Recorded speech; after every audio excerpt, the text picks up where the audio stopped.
Good evening, everyone. You're very welcome to the second Ulster GAA webinar on the Club Coach Development Programme, How to Plan a Better Session. My name is Garreth Thornton and I'll be facilitating the session this evening. This webinar is in association with O'Neill Sportswear. The webinar is being recorded and will be made available on the Ulster GAA YouTube channel within the coming week, and the link will be sent out to all attendees. Like all other webinars we have done to date, the chat box function is available, and I would urge you to engage throughout the webinar in the chat box. I will be asking you questions throughout, so for anyone who isn't familiar, the chat box is an icon at the top saying show conversation. So if you click on it, it should give you the option to type in an answer or type in a question when asked. So this is the second one of 9 webinars that we're running between now and June. Tonight's theme is how to plan a better session, probably well followed on from Killian Collins' excellent session last week on planning for the condensed season. And all of us probably been starting out in the grass now from Monday. Now's a good time to start thinking about planning next week's sessions and the next couple of weeks. We have another one on next Wednesday night on mental toughness, and it will be hosted by Frank Dawson and Brendan Harper. So the outcomes of tonight's webinar is why we plan, factors to consider when planning a session, and then session design and session structure. So I'm going to launch a poll here, and I just want you to, it should come up on your screen. If it doesn't come up on your screen, you'll probably find it in the chat box. What age group are you currently coaching? So you just tick one of the boxes. I would see the answers coming in just to get a grasp as to what age group most of the attendees are coaching at. Okay, so good spread there, probably with most being adult coaches that have submitted it, which is brilliant. Throughout this webinar, we'll try and cover, I suppose, all age groups from under 6 right through to adult. Next poll I'm going to launch here is, when do you plan your session? So you've got 3 options: prior to training, and you share that session with the other coaches you work with. When you arrive at the pitch, you do a wee bit of planning, or you don't plan at all. Okay, so again, these polls are anonymous. Again, if you could, okay. So 93% prior to training and share with other coaches. So maybe there's no need to continue this webinar. All our planning's done, and but listen, it's great that the people on the call, that we do plan and that we do share with the other coaches before our sessions. So why do we plan? So failing to plan is planning to fail. Probably all heard that quote before. So we plan our sessions, and hopefully that session feeds into what our weekly plan looks like, which then hopefully feeds into what maybe our monthly plan looks like, or maybe loosely what we want to achieve in that month. So that everything has a structure. So as coaches, we know what we're doing, we know what we're trying to achieve, and then I suppose it shows the players that we're organised as coaches, and we hopefully know what we're doing.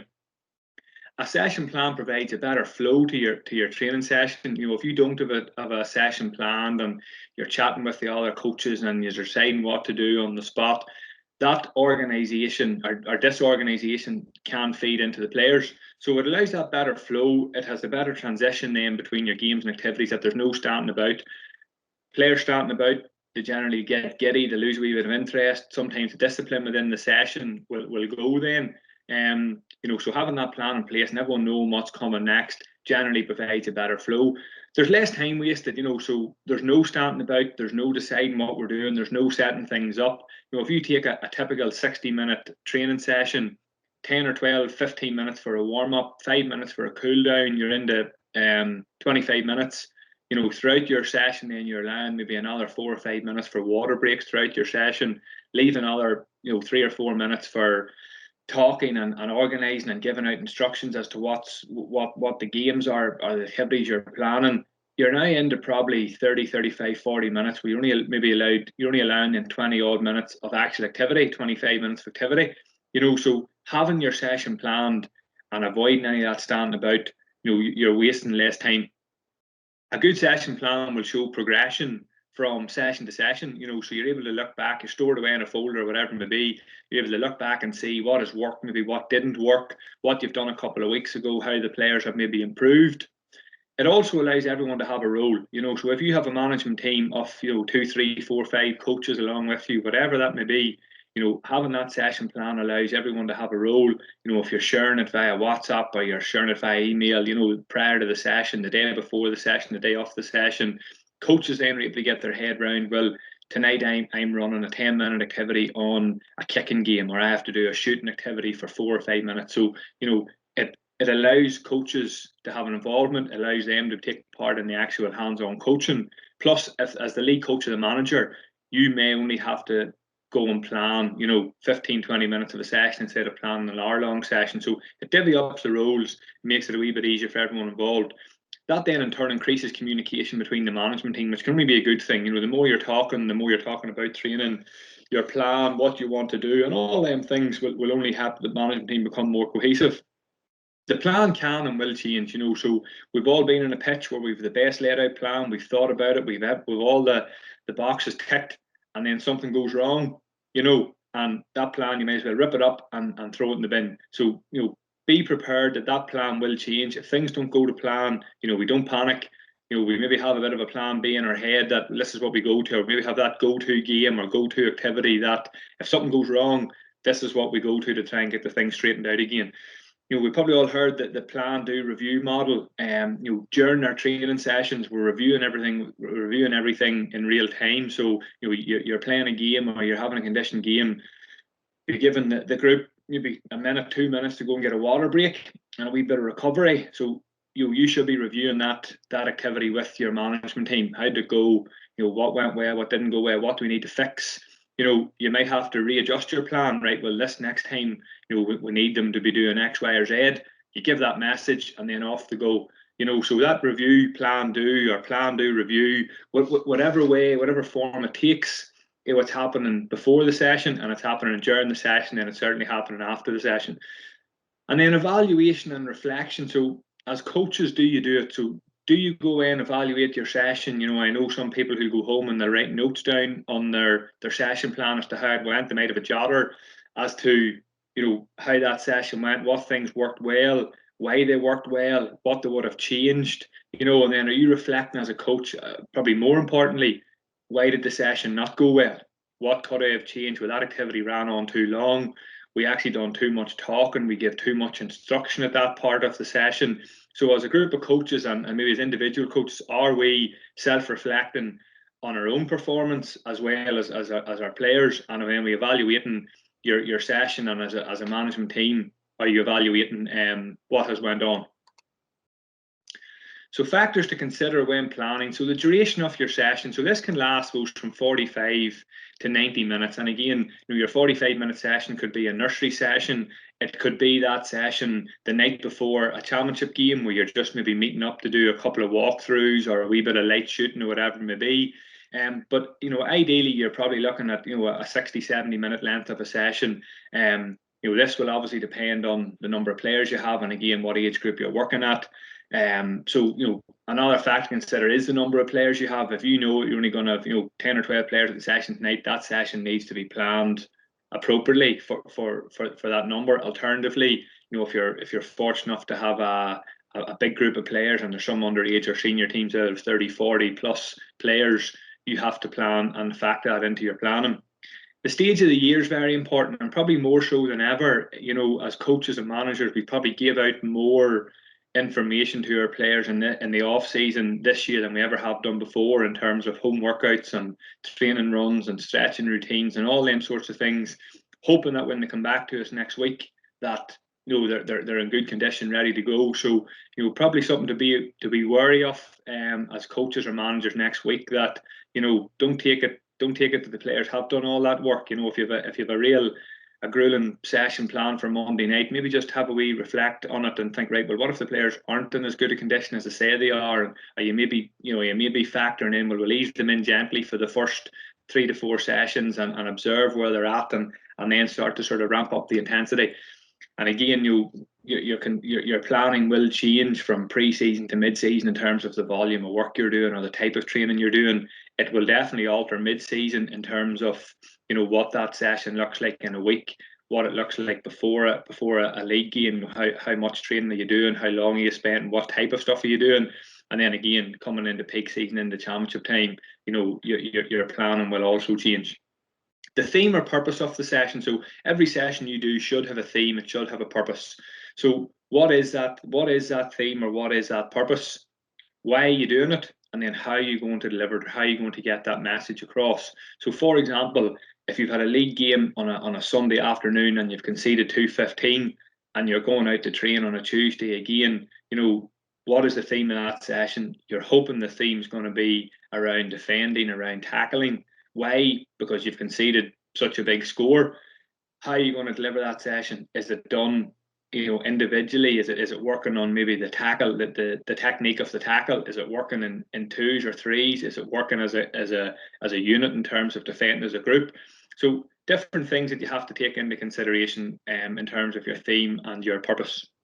Coaching language, so something that probably you should be looking at, as a management team and a group of coaches, is what type of language are you using to your players? And I don't mean positive language and reinforcing those positive messages. So are all our coaches, are you all using the same coaching points? So probably very, very important at juvenile, that sort of child age group, that that if one coach is telling the player use the W shape to catch the ball, and another coach is saying use big hands, put your hands at the side of the ball, there's another coach saying put your hands at the back of the ball.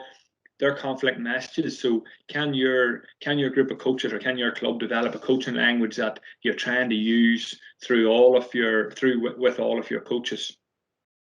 Another thing to consider is the training load prior to the session, and then what does next week look like, which probably feeds back to our last slide. Is so how does your session look in the week and then into the month? So if you've went through a real grueling tough session on a Wednesday night, how does that change your session for the Friday night? Your players only maybe about 36 hours recovery. Are you going to go in and do another grueling session with them and run the risk of injury, or is it going to be a lighter session and more of a recovery session? So again, just things to keep in your head when you're planning. In terms of your underage, or probably more your youth players, you have to consider, are they playing schools football? Are they playing other sports? Are they with academy squads? These type of things need to be factoring in into your head whenever you're planning that session. You have to be catering for everybody there. Making sure that there's age appropriate games and activities, so that you're not maybe used to coaching the senior team and you're down taking the under 8s now and you're trying to run a complex activity or maybe a conditioned game with an under 8 and they don't have a clue what you're talking about. So that the session needs to be age appropriate in terms of the games and activities. Can't be too easy, or there'll be no learning taking place. Also, if it's too hard, are the players actually learning and developing? The quality of equipment again, so making sure that you have enough footballs, that you're not planning for a ball for everybody and you turn out and you've only 7 or 8 footballs and 2 or 3 of them are ripped or they're soft. You have enough cones, you have enough poles, you have enough domes and bibs and all them types of things. Well, there's something else to factor in. We probably don't have any indoor facilities for the foreseeable future with COVID and that, so our training's going to have to be outside. So if it's a bad evening, how does that change the dynamic of your training? You've got the safety factors you have to take into consideration. Our facilities, so indoors are probably out, as I say, but our outdoor facilities and our size of our playing area, and we've all turned up to training where we don't know the under 14 match has been changed to a home game instead of an away game, and you think you've half the pitch and all of a sudden you've only got the wee quarter of the pitch because the two teams are warming up, and then you're shoved onto the wee back bit behind a goal or something. So again, being mindful that things may change in the plan, but that you're always bringing this into consideration. And you'll see just that the guy leaning over the fence there, but the field's closed. So as coaches, we have to be able to adapt to these different situations, and then I suppose being creative and innovative. So how can we as coaches be creative and innovative to make sure that we're getting the best out of our sessions if we only have our players for that 2 or 3 sessions a week? Something I would do myself, and I picked up a couple of years ago at a workshop. So whenever talking about session planning, put yourselves in the shoes of a player. So as a player, would you enjoy that session that I've planned? So if you're asking yourself, that player, if you're an ex-player, is it fun? Is there plenty of games in it? Is there plenty of activities? Is there no, there's no slack between it? There's no waiting about. And what is the content like? Is it appropriate? Has it got a focus? all them types of things. And yes, there are going to be certain elements in training sessions that players don't like, and we've all been there in pressure cookers or in runs and that sort of stuff. There are certain elements that players won't like, and that if you ask that question yourself as a player, would I enjoy that session? You're probably going to say no, I don't like that element of it. But as a coach, if you're able to explain to your players the rationale or the context as to why you're doing that activity, hopefully that will see them through. So session structure then. So again, it's important that every session has a focus and a theme. So if your theme for tonight is kicking and your focus is, well, we're going to work on the long kick pass, the last thing you want to do is finish with a wee small game on a postage stamp and hand passing the ball about. So try and keep that focus and theme linked throughout that. You're still developing it throughout the whole session. Every session needs a warm up. So that's a given that we turn up and we do a warm up. Suppose then we have the difference between after your warm up, what form does the session take? Does it go into a skill based type session? Is it a game based session? Is it a tactical gameplay session where you're working on different maybe match scenarios or kickouts or your style or your system of play, or is it a mix of all?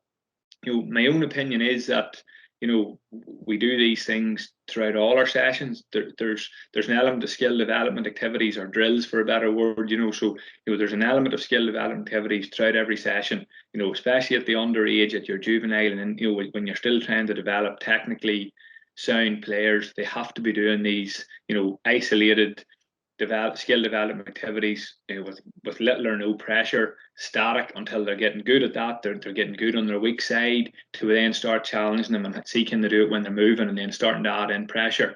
You still alternatively have to give your underage players games, because they're not going to learn the rules. They're not going to learn how to play games. They're not going to have their decision making skills improved if we're not playing games. So I think a mix of both is key. As you do go further up, so the player pathway and into youth and into adult, there are times when maybe it might be more of a games based approach. My own opinion on the whole games based thing, I think over the past number of months or maybe a year or so, it seems to be a buzzword in the GAA that everything has to be games based. But I think back to 25 years ago as an under 10, we were having 3v1s and 3v2s, and there was nobody saying that, this is a games based approach and we're improving your decision making and we're empowering you to make your own decisions. Coaches were doing it, and I'm sure if you think back to your own younger days, it was happening, but there was no fancy terminology about it. So I think as coaches we need to be clear, what is a skill development activity, what is a game, how do we link both, where do they both fit into a session? Or can we do sessions where a mix of all? There's probably not too many sessions I would take at any age where it's not a mix of skill development and into game based. It could be game first and then skill development, or it could be vice versa. There's nothing, in my own opinion, there's nothing wrong with either.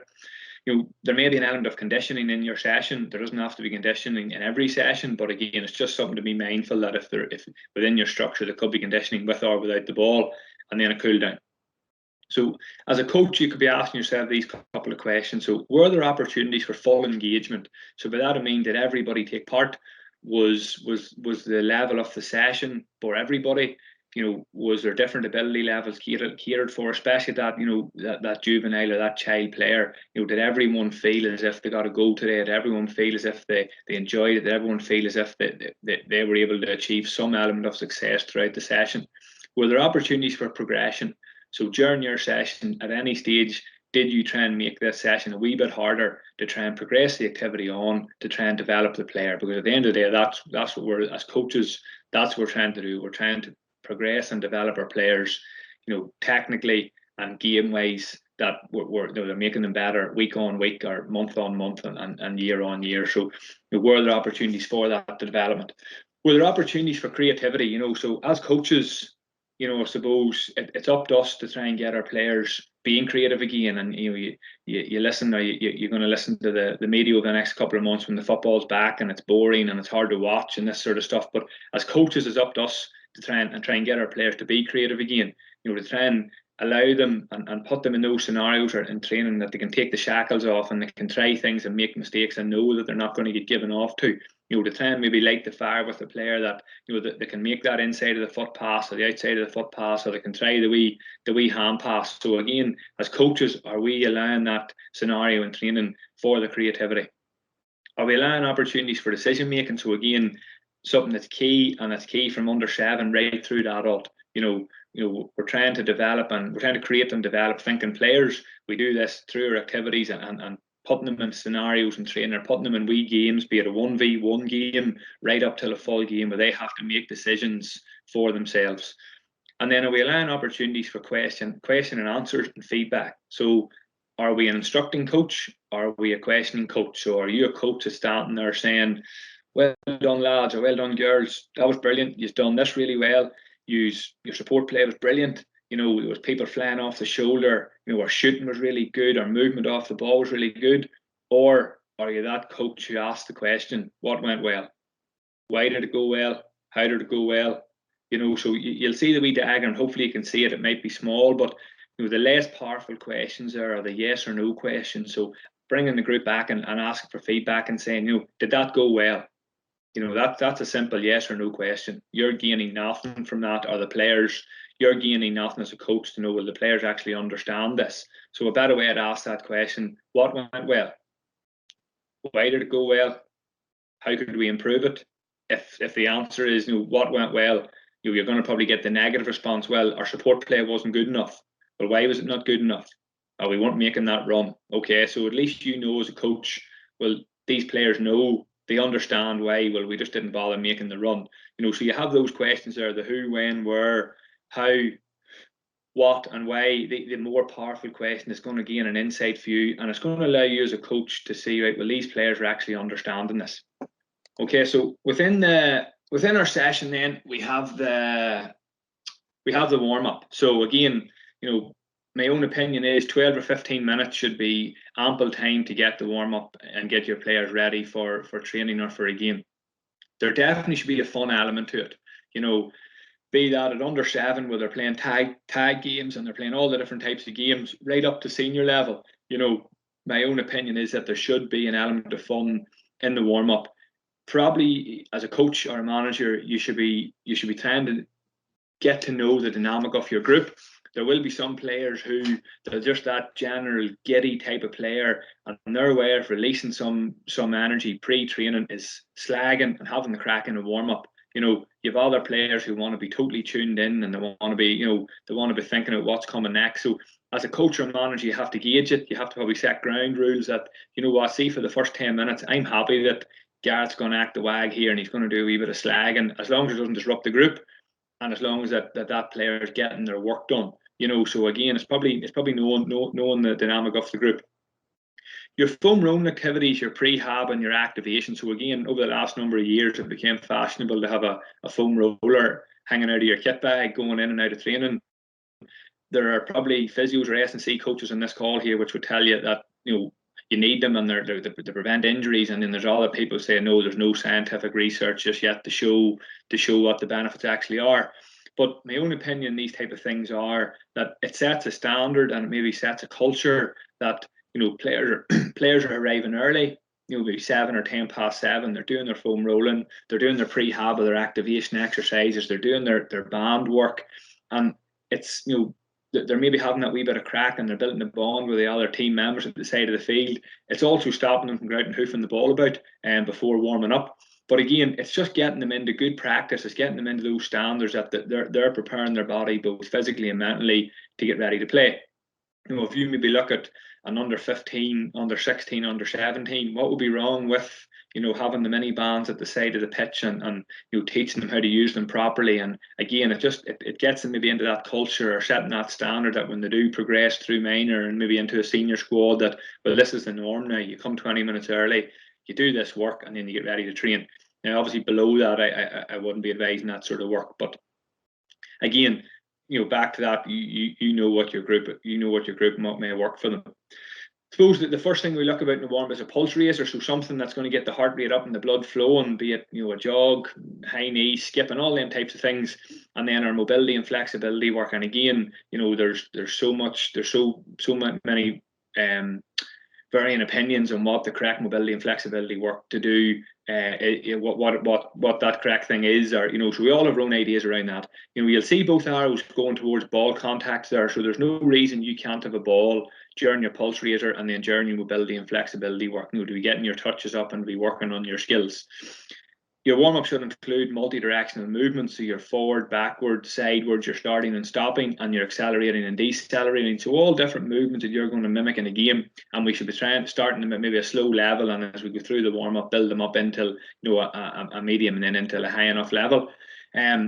Some sort of skill development activity. So again, we have the ball there. My own opinion is that it's some type of a structured hand pass or kick pass that everyone knows. You're given instruction and they all know to go and start getting it done. Again, it's to get their eye in, it's to get their hands on the ball, and again, just to maybe mentally get them ready for the session or for the game. Then you'll see you have here game to incorporate game-related movements and then match day at the end of it. So this may differ to a training session that you may not go straight from your warm-up into a game, but in a match day, you're going straight from your warm-up. You're finishing warm-up, going in to get the jerseys on, coming back out, maybe doing a wee re-warm or a bit of a pulse raiser again, and then generally you see teams having maybe a set of bibs out and maybe a 3v3 or a 5v5 or a 7v7 again, just to get the intensity up and to get the heart rate up to get you ready for throwing.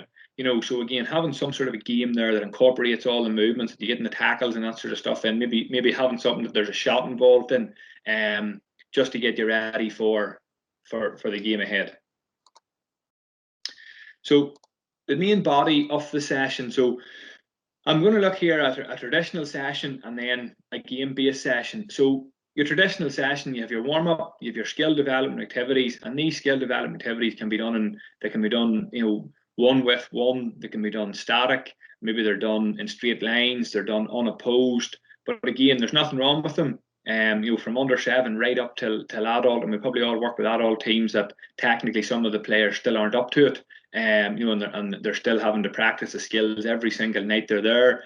We generally find, what we always hear about it, what team makes the least mistakes generally wins the game, and those mistakes may come from, a bad kick pass or a drop of a ball or maybe a loopy hand pass. But as coaches, are we honing in on those specific skills and the technical aspects of them during our sessions?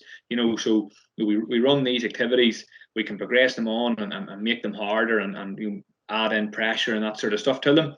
We then go into our modified or our conditioned game, and then into our full game. So that's your traditional session, where you would generally see what you would generally see, and again, there's nothing wrong with it whatsoever. You then look at your game-based session. So you start with your warm-up, and then you're straight into a game. So what's the why? Why are you playing that game? So you might discuss that with the players. The reason we're playing this game is because we have to improve our support play. So the focus in this game is on support play. Run that game for whatever it is, your couple of minutes, and then you're bringing the players in. You're asking the questions. How did it go? What went well? Why did it go well? What have you learned? How could we improve? And then you're setting a challenge to the players. So you may be a case of that you're adding in a condition, or you're challenging the players with something else whenever you send them back out. Now, the game could be the same. The game could change. It could be a small-sided game with the same theme or the same purpose. It could be an overload game. It could be a scenario-based game. Whatever form your session takes, but it's back into some sort of a game. Again, you're running that for your couple of minutes, bringing them back in. This time when you bring them in, the defenders will go one side. Put the defenders over one side with one of the coaches for 90 seconds, and they're coming up with reasons as to how they done what they done well as a defensive unit. Maybe they only concede 2 points in the last conditioned game. You maybe have another coach over with the forwards, and they're discussing why maybe their attacking play wasn't up to scratch. There wasn't enough movement. Why there's not enough movement? Right. Well, how are we going to increase movement in the next game? Bring them back together, and then thrash it out. See what learnings take place, and then away you go. Now, you will see you've got skill development practice if required here. So again, there's nothing wrong with if these games are breaking down, and just say it's a hand passing game, and the hand pass keeps going to the grass. There's no point continuing to flog with it. Yes, you can maybe make the game a wee bit easier. Using the step principle, you can look at ways of changing it up. But if it's still not working, you might need to say, you know what, we need to go back to a skill development practice here. It could be back to a straight line hand pass. It could be back to, you know, maybe some sort of a weave, a bit more of advanced hand pass. It might just be to refocus them, or it might be because their skill level, they're just technically not there to be playing that pressurized game. And then you're back into a game and repeat that process. You know, so if you think of a games-based session, for an example, for an under-7 group, you know, you think of the week 8 game where you've got, you know, your different coloured cones, your yellow cones, red cones, blue cones, etc., scattered around an area, and you've got 2 people and they have to pass the ball through the gates and then run to another set of gates. Each time they pass the ball through the gates, they get a point. So for an under-7, that's a game. You know, they're playing with each other. They're playing one with one, team play. There's communication. You know, there's decisions to be made. When I pass to John, you know, John has to decide where to go. I follow him. You know, if there's somebody else, those goals, do we pass through or do we move somewhere else? So that's a game. We've got decisions to make. We can stop that game. You know, we can find out how many points they got. You know, did anyone drop the ball? All these sorts of things. How do we challenge them? We put a time limit on it. So this time I want to see many points you can get in the next 20 or 30 seconds. And you can add a rule in that if they drop the ball, they lose all the points. So you're adding that wee bit of a focus in still the game. Okay, so bring them back in again after the 30 seconds. Question: how many points did you get? Did you drop the ball? You know, you're maybe throwing out the coaching, your coaching question then in terms of, you know, what do you do with your eyes when the ball's coming towards you? What way do you use your hands when the ball's coming towards you? So instead of telling them keep your eyes on the ball or use big hands around the ball, you're questioning them. How do we make it harder? How do we make it a bit more difficult for them? We add in a defender. So this time there's a defender in the game, and the defender, all they have to do is go and stand in between the different gates. So there's only one defender and the rest are all attackers. So that makes it a wee bit harder. It adds a bit more pressure, and then you might see the game breaking down in terms of, you know, players not following each other, the pass not being right, balls being dropped.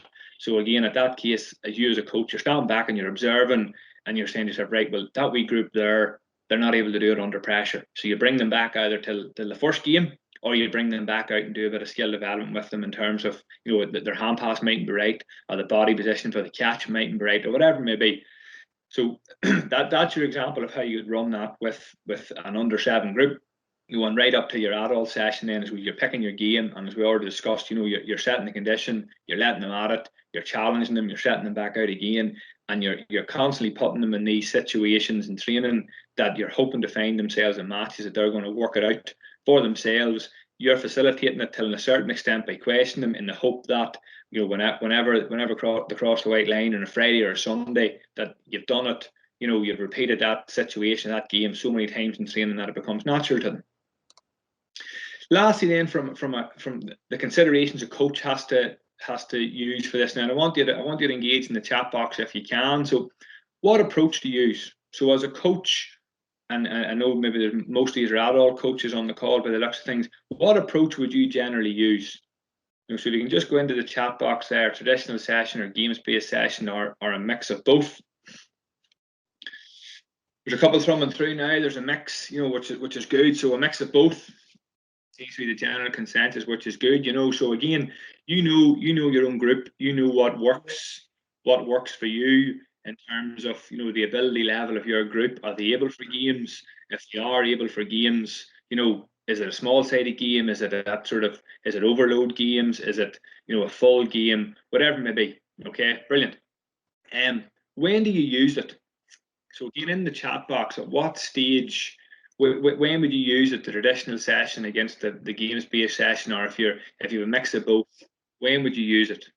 Okay, so depending on the time of the year, when to use it through. Again, probably back that the ability level of your players as well as to when to use it. At a certain stage, can you use it to try and maybe improve them a wee bit or work on something that's maybe lacking? Why do you use it? You know, so if you use the mix of both, what's your reasons behind using the mix of both instead of just going with a traditional session in comparison to the games-based session? So as a coach, why do you use the structure there? Is it a case of your traditional or your games-based? So to keep it interesting, yeah. So again, we probably want to avoid you know, turning up to training and doing the same session every night. And again, it's a bugbear of mine. You hear, oh, such and such a coach, and he does a different session every night, and he never uses the same drill twice. To me, if there's a drill or activity or a game that works and it gets the message across to your players, what's wrong with using it? You can tweak it and change it. So yes, we want to keep things interesting and change things up for our players, but I don't think you need to be trying to reinvent the wheel every single night you go out onto the pitch. To replicate what would happen on match day, brilliant. So we're putting our players in these scenarios. It's very good to focus on particular weaknesses and focus on a specific area of improvement. It gets players interested with different ideas. So listen, if your players turn up every night and they know what's coming, you may find that's back to your self-reflection earlier. You may find you need to maybe take a look at what you're providing. So you need to keep the players interested and engaged. Okay. Then lastly, and probably very important, how long do you spend on these activities? So we've talked about your session can last from anything from 45, 50 minutes till 65, 70, 75 minutes at certain times of the year. We're talking maybe they're looking at a warm-up 10, 12, 15 minutes, cool down of 5 minutes. So how long do you spend on these activities? And if you could put in the chat box what sort of your breakdown would be. So are we running these activities for 2 to 3 minutes with an end break? Are we running them for 6 or 7 minutes? Are we running them for 10 or 12 minutes with no breaks, with no coaching interventions and that sort of stuff? Okay, so 10 to 15 minutes, 3 periods of 15 to 20 minutes, 12 to 15 minutes for 3 different activities. Brilliant. That's for kids and maybe the different type of group work, yeah. Okay, so listen again, 4 to 5 minutes, assess the progress, challenge the players. Yeah. So again, you probably have to have in your head, I suppose, what your theme or what your approach is. Are you looking for intensity? Are you looking for some type of conditioning element? Is it purely just to give them a game? But you probably need to be looking, right, well, if the game's not working, you can stop it. If you find that the intensity is going out of it and the game's becoming a bit disheveled, stop it, refocus everybody and start again. But I would generally find, from my own opinion is, when we're doing these types of games, that you're probably looking 3 to 4 minutes.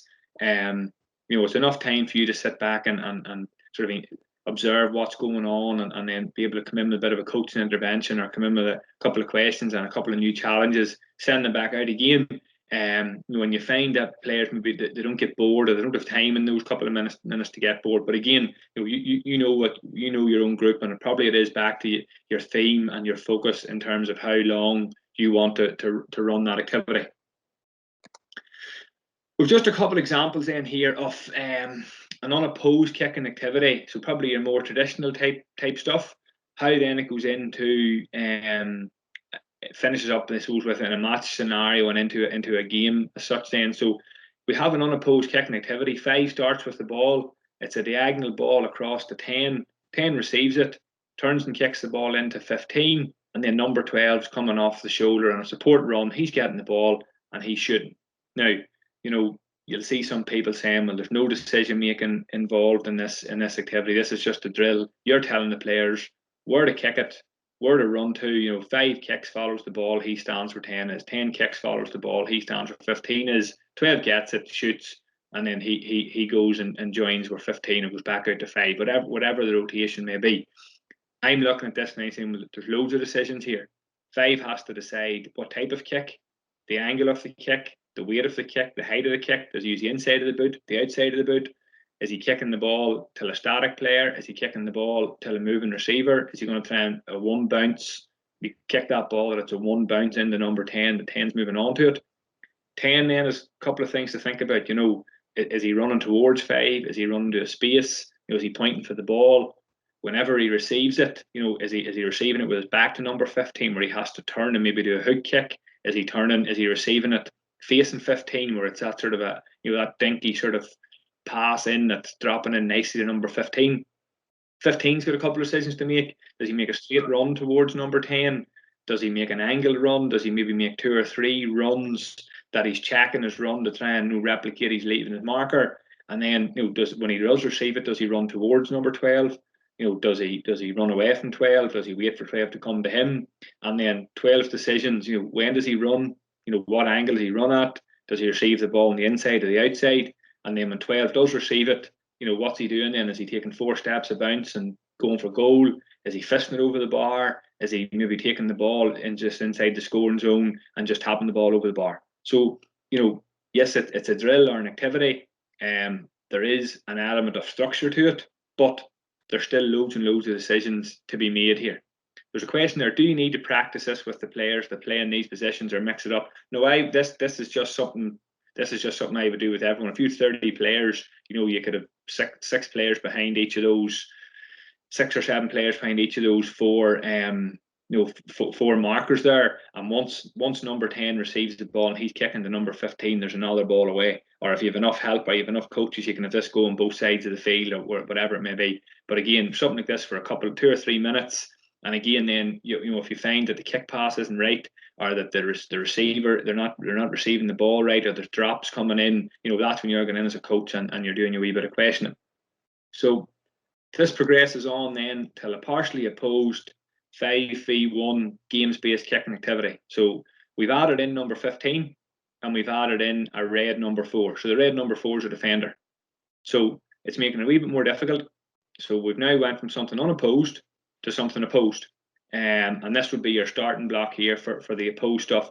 Number 4's instruction is just to get in the way. Don't really give them any instruction. You're just there. So if number 4 wants to go and mark number 13 or 15, that's fine. If they want to go and stand around the edge of the top of the D, that's fine. So you're looking to see, well, how can our players cope when there's a defender here? Because that's essentially what they're going to face in a game. Again, in terms of decisions we're making here, 13 and 15 have decisions to make. And if anyone has tried this before, what you'll generally find is 13, 15, 10 and 12 will probably all end up on top of the D, and they'll be looking at each other and there's no space to kick a ball. So as a coach, how do we coach this? What questions are we asking number 13? Where could you run to? If number 13 ends up on top of the D with number 15, the question number 13 is, why did you run there? Where could you run to? Answers we're looking for, well, I should be maybe creating that space and getting out, maybe trying to go wide to create that extra space for 15 to get the ball. Or 13 could be making a run away, and then whenever he sees the ball's been delivered, he's maybe checking back to maybe going the loop around number 15 to try and go get that loop pass and maybe hook the ball over the bar. Or he's maybe making that loop run, getting the loop pass, and then he's feeding the ball off to number 10 who's coming in as a late runner. So again, this type of scenario, it's still, it's partially opposed. Do you call it a skill development activity, or do you call it a game? It's up to yourself. But there's loads of decisions can take place, and there's loads of things can happen within this activity. You can add in then a second defender, and then obviously build it up until you're at here, where you're a fully opposed 5v5 game simulation. So again, number 5 starts with the ball and the same routine. Has to get it to 12, and then 12 decides then, well, where's it going? Does he have to kick to 13? No, he can give it to one of the other forwards. But if the theme of the focus is here, is that right, we're trying to come out of defence, we're trying to get a diagonal ball out of defence to create that wee bit of space, and then when 12 gets the ball, we're looking to create that space in the top left, that our left-footed forward is making an angle run across so he can turn and hook the ball over the bar in the loop.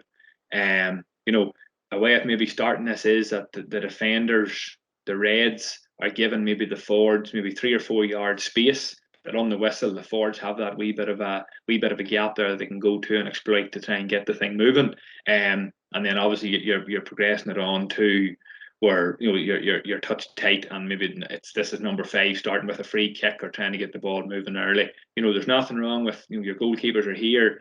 As soon as the ball goes dead, the goalkeeper's got a ball down and he's maybe trying a quick kick out to one of the Reds, and the Reds are trying to work the ball back out the field to see how quickly your forwards can transition then from attack into defence. But again, just probably a step-by-step situation or scenario base where you go from your unopposed kicking activity, where there's still lots of decisions taking place, till partially opposed, where you have one defender in, where again there's still loads of decisions taking place or needing to take place.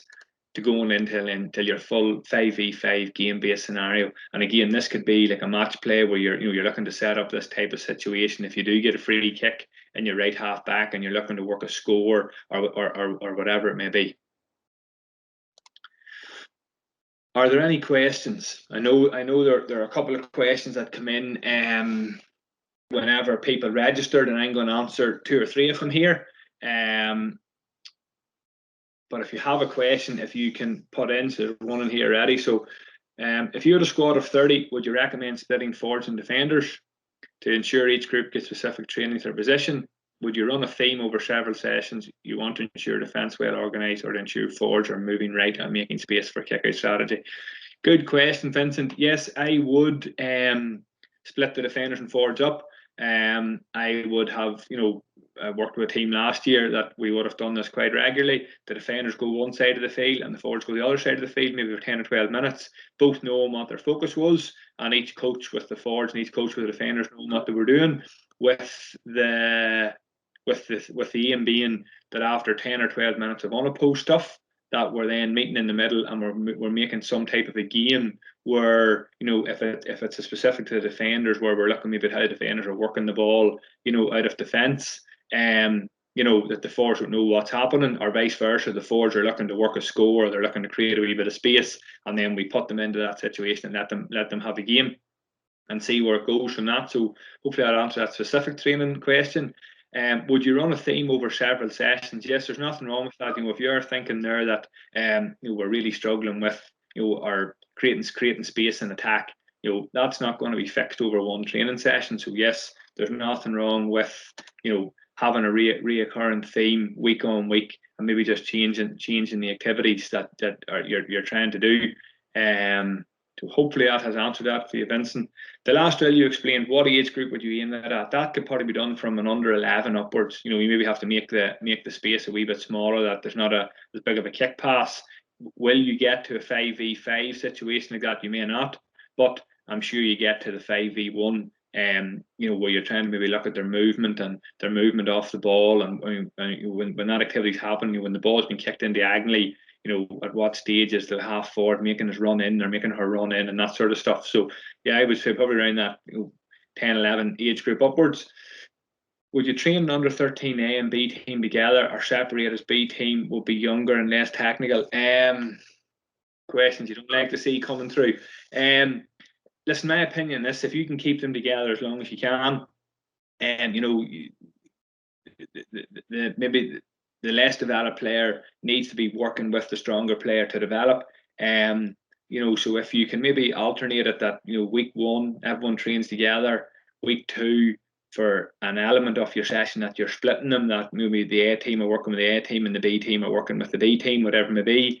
And then week 3 again, you're integrating them.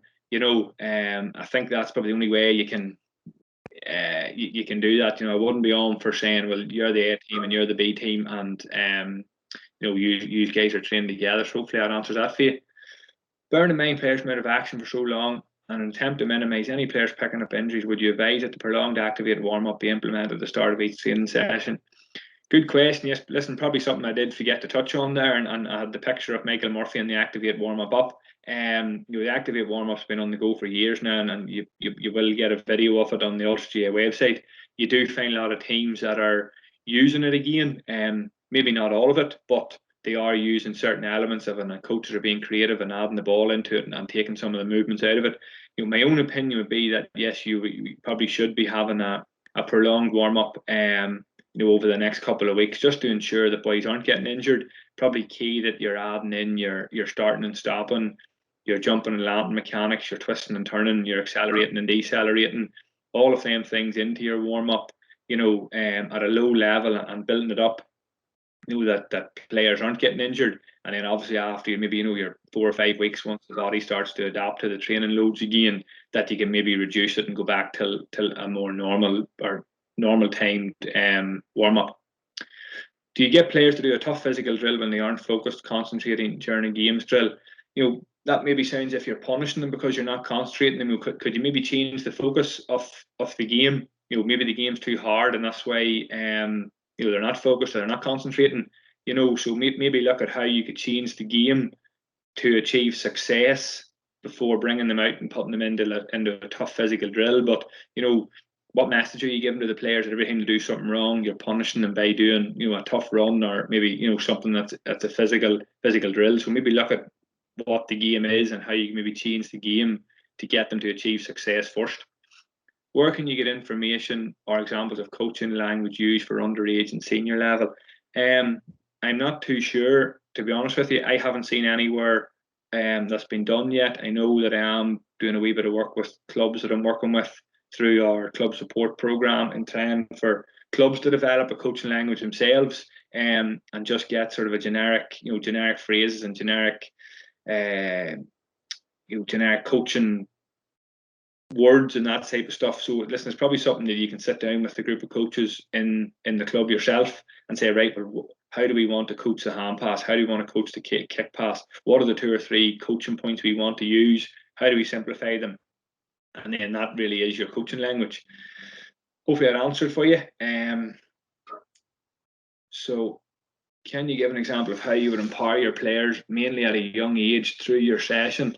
I suppose through questioning, you know, giving players ownership, asking players questions, giving them that, you know, giving them that time to feed back to you, listen to them, making sure that they're feeling valued, you know, and ask them for their feedback, you know, as coaches. And probably it's very hard to do. And I know I stood in primary school halls with, you know, P1s and P2s, and at the time Terence Williams standing over your shoulder, giving off to you because you weren't asking questions. And I used to be afraid that I was given losing all the power of that class asking the questions. But, you know, it's probably something when you get used to it, and you know what question you're asking, and you know what second or third probing questions that to ask. You know, it probably helps you to improve at it. But again, that's one sure way of empowering your players is, you know, is asking them the question and seeking their feedback. There's a suggestion about a book that you can, The Language of Coaching, may be of help. Listen, I suppose there's been plenty of questions there. Probably we've covered most things. We've covered most things in terms of our of the questions that come in and the questions that have asked through there. Would you just concentrate under 8 time on the basics such as catching, hand passes, kicking, pickups, or should this age be practicing skills like hook kicks, passing with sides of the feet, and you try and incorporate it all in the same night? I would go with the basics, you know, so the likes of the hook kick, I would be letting it sit. Passing with both sides of the feet, yes, you know, if they're competent, the punt pass, you know, what's wrong with getting them used to the inside of the foot? It's a slightly different technique, but yes, there's no problem in letting them try it. You know, I'll probably be focusing on the hand pass with both sides, with left and right, punt kick with left and right, you know, pick up with left and right before looking at the more advanced skills. I wouldn't incorporate them all on the same night. You know, it's probably something that if you're, again, back to your planning and what does your week look like into your session this week and into next week and stuff. But, you know, if you're able to pick, you know, those 1 or 2 skills and bring them through, you know, do skill development activities and bring them into some sort of pressurized game to see how they can cope. And then the next night, you know, run those same couple of skills for 2 or 3 sessions, and then change the skills up then as you go along. But again, that's back to your planning and maybe take a note and back to your evaluating of your sessions as to what you're doing. Okay, so listen, guys, thanks. I'm gonna call a halt there if there's no more questions. I said this recording will be made available in the Ulster GA YouTube channel in the next week or so. You know, our session next week on mental toughness. If you haven't registered yet, you can go on to the Eventbrite page and you can register through there. And hopefully it's picked something up throughout that session. And everyone will be busy planning for our sessions from Monday onwards. So thanks very much.